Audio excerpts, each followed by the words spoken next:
Bismillahirrahmanirrahim. Assalamualaikum warahmatullahi wabarakatuh. Waalaikumsalam. Salam sejahtera buat kita semua. Pagi ini saya dapat kunjungan dari Pak Menteri Desa dan Pak Wamen serta Dirjen dan ada tenaga ahli staf dan staf khusus, di mana kami membicarakan bagaimana mensinergikan antara kejaksaan dengan Kementerian Desa, dan tentunya ini adalah dalam rangka mewujudkan apa yang menjadi cita-cita kita bersama dalam menjasakan desa. Untuk itu kami persilakan Pak Menteri untuk menyampaikan apa yang tadi kita bicarakan. Baik, terima kasih Pak Jaksa Agung Republik Indonesia. Assalamualaikum warahmatullahi wabarakatuh. Pagi ini kami lengkap dari Kementerian Desa dan PDT. Saya didampingi oleh Pak Wamen, Pak Sekjen, tadi Pak Dirjen, staf khusus, datang secara khusus ke Kejaksaan Agung Republik Indonesia dalam rangka melanjutkan kerjasama dan koordinasi selama ini. Jadi perlu kami sampaikan sebelum kami datang ke sini, beberapa bulan terakhir ini semenjak kepemimpinan kami di Kemendes, luar biasa support dari Kejaksaan Agung Republik Indonesia, di mana ada aplikasi khusus dari Kejaksaan Agung Republik Indonesia, itu aplikasi Jaga Desa, di mana Jaga Desa ini adalah aplikasi yang sangat membantu para kepala desa untuk melaporkan secara langsung tentang persoalan-persoalan yang ada di desa. Dan ini bagian dari pembinaan sekaligus pencegahan terhadap hal-hal yang tidak kita inginkan terhadap pengelolaan dana desa yang kalau totalnya se-Indonesia sangat besar. Bayangkan selama 10 tahun terakhir dana desa itu ada 610 triliun. Dan tahun ini, tahun 2025 ada 71 triliun. Nah, oleh karena itu kami dari Kementerian Desa dan Pembangunan Daerah Tertinggal perlu melakukan kolaborasi dengan aparat penegak hukum. Karena bagaimanapun tangan kami tentu tidak sanggup secara sendirian untuk memastikan bahwa rupiah per rupiah dana itu benar adanya dimanfaatkan untuk kesejahteraan rakyat dalam rangka untuk implementasikan Astacita Bapak Presiden Prabowo yang ke-6, yaitu membangun dari desa dan dari bawah untuk pemerataan ekonomi dan pemberantasan kemiskinan.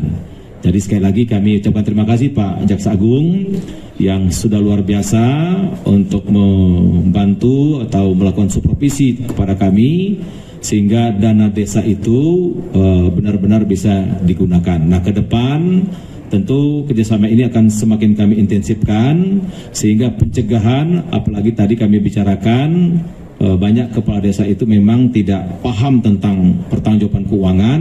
Nah, inilah tanggung jawab kami bersama untuk meningkatkan sumber daya manusia para kepala desa termasuk staf desa sehingga dalam memanfaatkan keuangan negara mereka semakin hari semakin baik.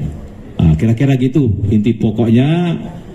Sekali lagi kami datang ke sini mengucapkan terima kasih yang sebesar-besarnya kepada Pak Jaksa Agung dan jajaran karena setelah sungguh-sungguh dan tanpa kenal lelah membantu Kementerian Desa dan Pembangunan Daerah Tertinggal melalui program Jaga Desa, yaitu ada website atau aplikasi yang sangat berguna di tingkat desa dan ini sifatnya online, bagus sekali.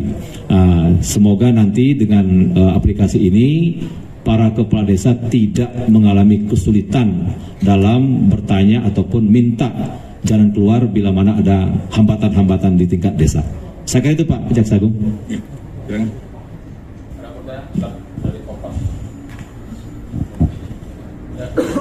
Siap, izin Bapak, saya dari kompas.com. Ini kan menanggapi, ini kan kemarin kalau tidak salah Pak Mendes juga sempat ke KPK ya Pak ya, untuk melaporkan adalah mungkin penyelewengan dana desa yang mungkin ujung-ujung itu digunakan untuk judul dan website fiktif kalau tidak salah. Pertanyaan saya, apakah mungkin hari ini kedatangan ke Kejaksaan Agung juga untuk mendalami hal yang sama atau mungkin seperti apa sih Pak? Lalu untuk mungkin dari Pak Jaksa Agung, tadi kan memang sudah disebutkan Pak, ini kan ada aplikasi ya. Tapi apakah dari Kejaksaan Agung itu nantinya atau saat ini sudah berjalan satgas khusus Pak untuk mengawasi lah penggunaan dana desa ini seperti apa? Lalu sedikit soal di luar soal acara untuk Pak Jaksa Agung secara khusus. Ini kan pajak kejaksaan kembali diminta untuk berkontribusi lah untuk mengawasi satu jalannya kementerian. Belakangan ini kan kejaksaan juga sedang mengusut kasus-kasus besar nih Pak, terutama soal BUMN. Tapi di akhir kemarin itu Pak Febri, bawahannya Bapak itu sempat dilaporkan ke KPK. Apakah mungkin dari Kejaksaan Agung itu sempat melihat itu, apakah ini akan mengganggu pelaksanaan proses penegakan hukum atau seperti apa sih Pak? Terima kasih. Ya, jadi terima kasih dari kompas.com. Betul, kami tadi juga mendiskusikan dengan Pak Jaksa Agung dan jajaran bahwa hasil evaluasi kami beberapa tahun terakhir, terutama tahun 2024, banyak penyimpangan dana desa, diantaranya ada oknum kepala desa yang menggunakan untuk judi online atau ada juga untuk kepentingan lain, ya, sehingga apa? Ya, tahun lalu bukan tahun sekarang ya.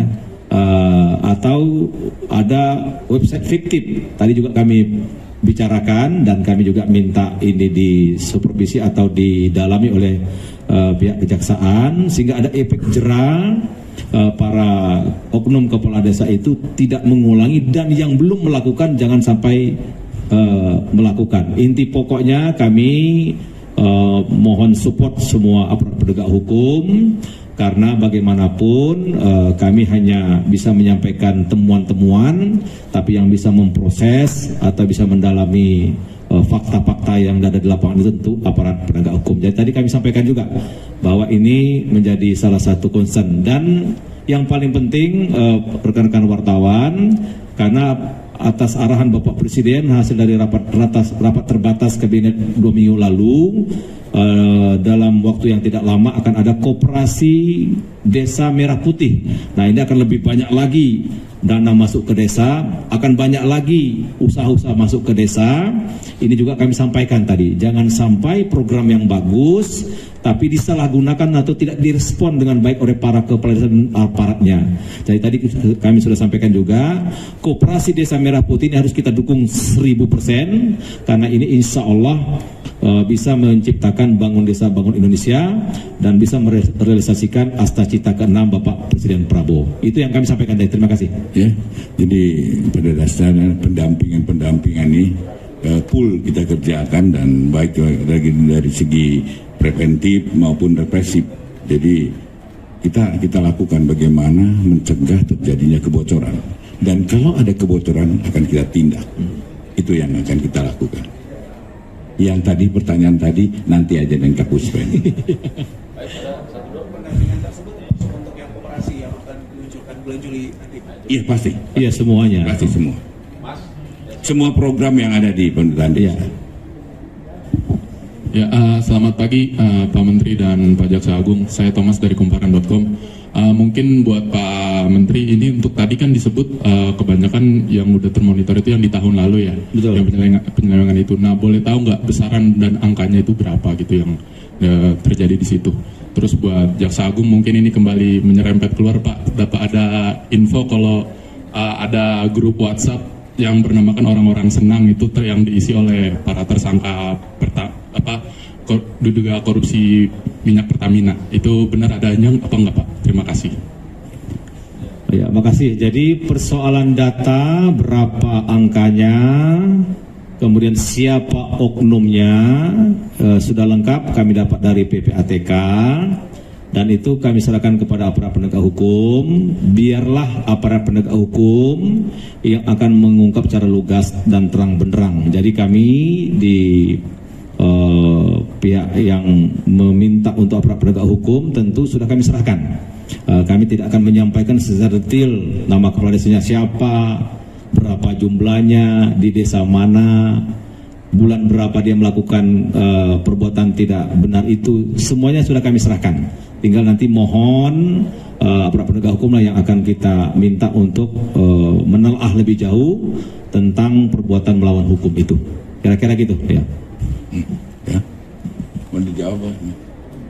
Tapi gini aja Pak, tentang grup WhatsApp kita lagi dalami ya.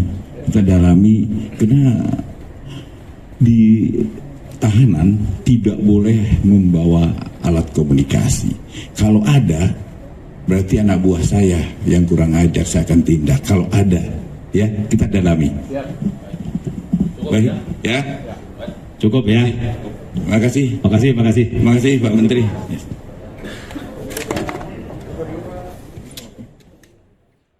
Tetap pantau dan ikuti channel @portalika news untuk informasi terbaru dan terkini. Jangan lupa like, share, dan subscribe. Sampai jumpa.